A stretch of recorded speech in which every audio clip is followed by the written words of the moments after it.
What's going on, guys? My name's Theoatrix, and welcome to RuneWeekly episode 3, hosted on my Pure. This is a series where I show you guys what's going on in the old school RuneScape community every Friday. Let's get started.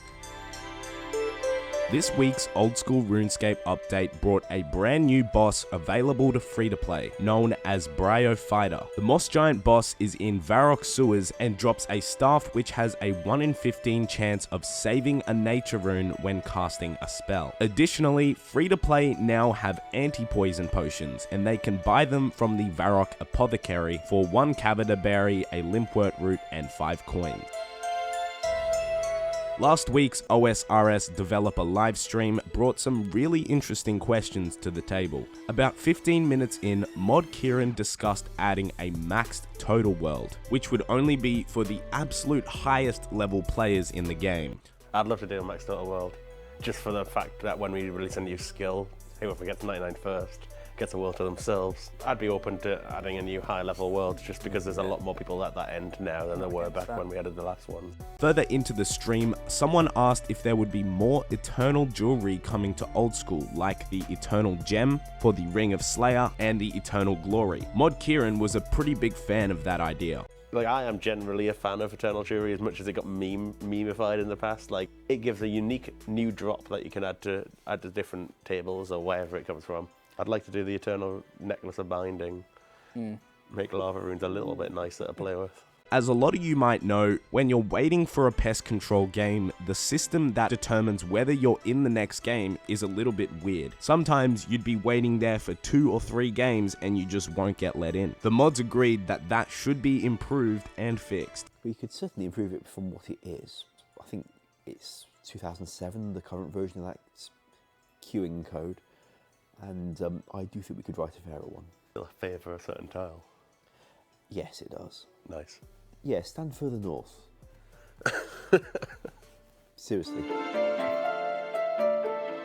This week we had something way out of the ordinary. The player rank 1 EHP gained 18,045 efficient hours this week and gained over 140 million agility XP, which by the way is not possible if you just train agility normally. Rank 1 EHP shared a photo on Twitter of how he did it.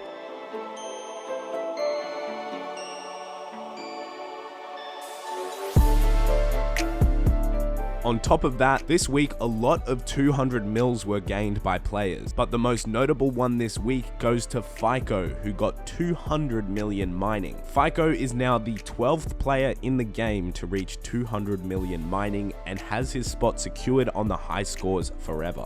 The player BTW got 200 million construction this week, which works out to cost about 1.5 bill with oak planks and 3 bill with mahogany. What the?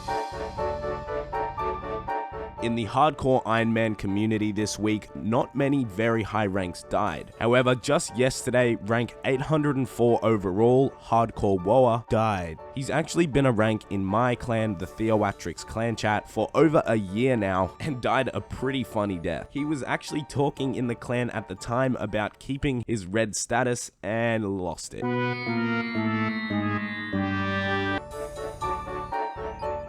Mod Lottie is now back off her break and she brings us a stat today about Slayer. She found that over 13,000 players in Old School have extended spiritual creatures as a Slayer task. The most common extended task is Skeletal Wyverns, with almost 120,000 people unlocked it. That's a lot of people. I'd like to end today's Rune Weekly with a suggestion I found on Reddit revealing the idea of a free-to-play achievement diary. The reward at the end of the diary would be an untradeable 7-day bond, giving free-to-play players a taste at Old School and a really big goal to work towards in free-to-play. Do you think this is a good idea? If it is, let me know why, and if it isn't, why do you think it shouldn't be added? Anyways guys, that wraps up Rune Weekly episode 3. There wasn't a lot that went on in the community this week, but I've managed to piece together the most important and interesting items from the week. If you learned something or enjoyed the video, be sure to leave a like, and if you'd like to stay up to date with Rune Weekly, don't forget to subscribe with notifications on. Anyways guys, thanks for watching